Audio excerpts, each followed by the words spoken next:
Hi, I just want to share with you this really great little story from this book called The Gentle Art of Blessing by Pierre Prodovan.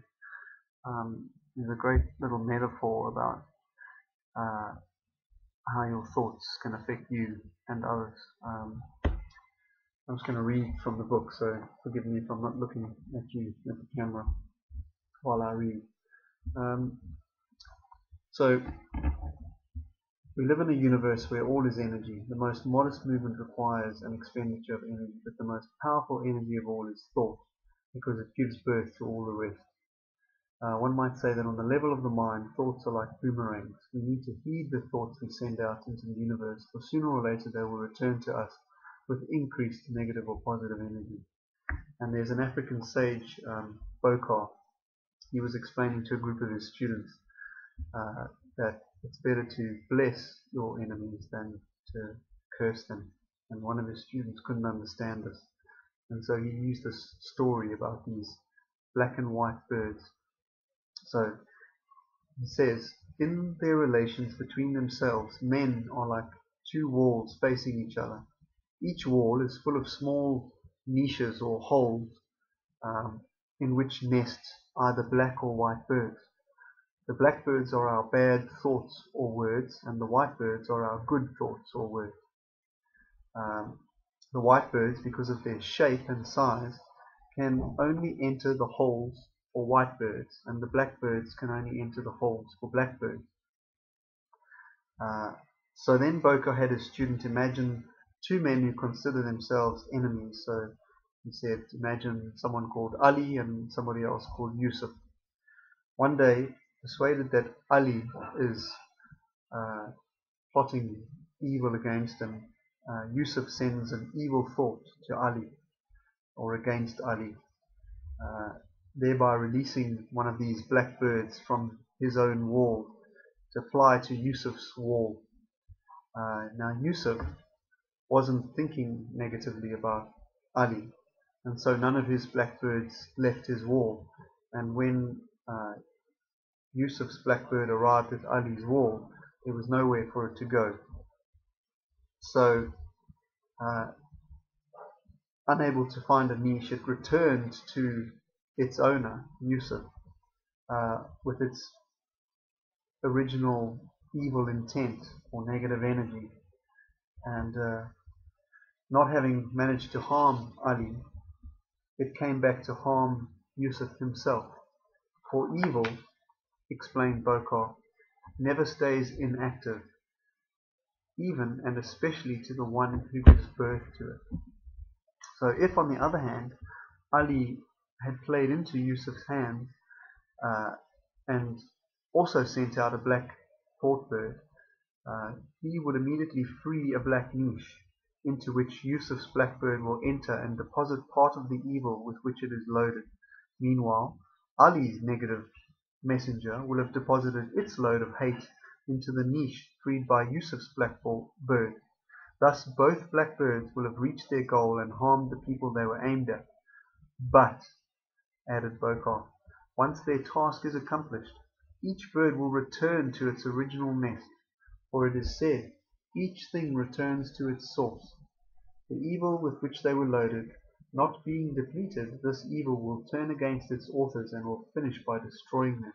The author of an evil thought, an evil wish, or a curse is thus hurt by both his enemy's blackbird and his own blackbird when it returns to him. Of course, the same mechanism functions in the opposite with the white birds. If, whatever the circumstances, we send out only good thoughts, only blessings, when our enemy is sending us just the contrary, his blackbirds will not find a place to rest, and our white birds will return filled with the positive energy which they carried with them, and the blackbirds of our opponent will be returned to their sender stronger than when they left. Thus, concluded Bokar, if we send out only good thoughts, no evil, no curse can ever reach us in our being. That is why we must always bless friends and foes alike. Not only will the blessing fly toward its objective to fulfill its mission of appeasement, but it will one day or another return to us with all the good with which it was loaded. And just a little couple of thoughts on blessings from this wonderful book. On awakening, bless this day, for it is already full of unseen good, which your blessings will call forth. For to bless is to acknowledge the unlimited good that is embedded in the texture of the universe and awaiting each and all. On passing people in the street, on the bus, in places of work and play, bless them. The peace of your blessing will accompany them on their way, and its aura will be a light on their path.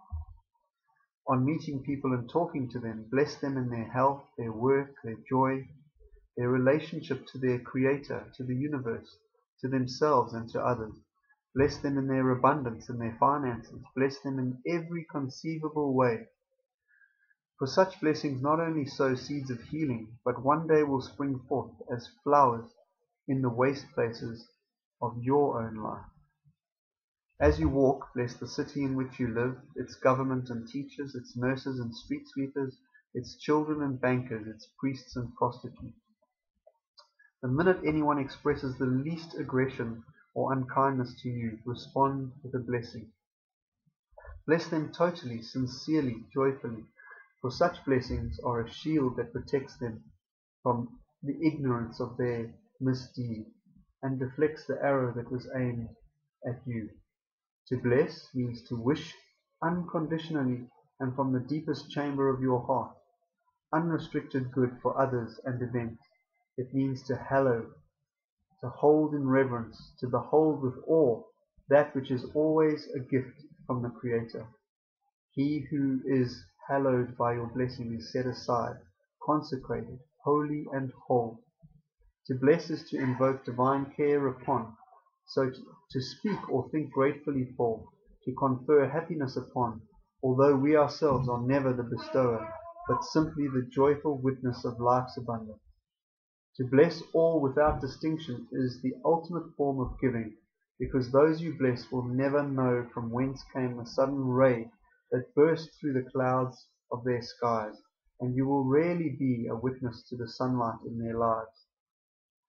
When something goes completely wrong in your day, when some unexpected event upsets your plan and upsets you, start blessing. For life is teaching you a lesson, and the very event you believe to be unwanted you called forth to yourself, so as to learn the lesson you might balk against were you not to bless it. Trials are blessings in disguise, and hosts of angels will follow in their path. To bless is to acknowledge the omnipresent universal beauty hidden from material eyes. It is to activate that law of attraction which, from the furthest reaches of the universe, will bring into your life exactly what you need to experience and enjoy. When you pass a prison, mentally bless its inmates in their innocence and freedom, their gentleness, pure essence, and unconditional forgiveness. For one can only be a prisoner of one's self-image, and a free man can walk unshackled in jail, just as citizens of a free country may be prisoners of the fear lurking within their own thoughts. When you pass a hospital, bless its patients in their present wholeness, in their health and well-being, for even in their suffering, their wholeness awaits discovery within them. When your eyes behold a man in tears or see me broken by life, bless him in his vitality and joy, for the material senses present but the inverted image of the ultimate splendor and perfection that only the inner eye beholds. It is impossible to bless and judge at the same time, so hold constantly as a deep, hallowed, intoned thought the desire to bless. For truly then shall you become a peacemaker, and one day you shall behold everywhere the very face of God.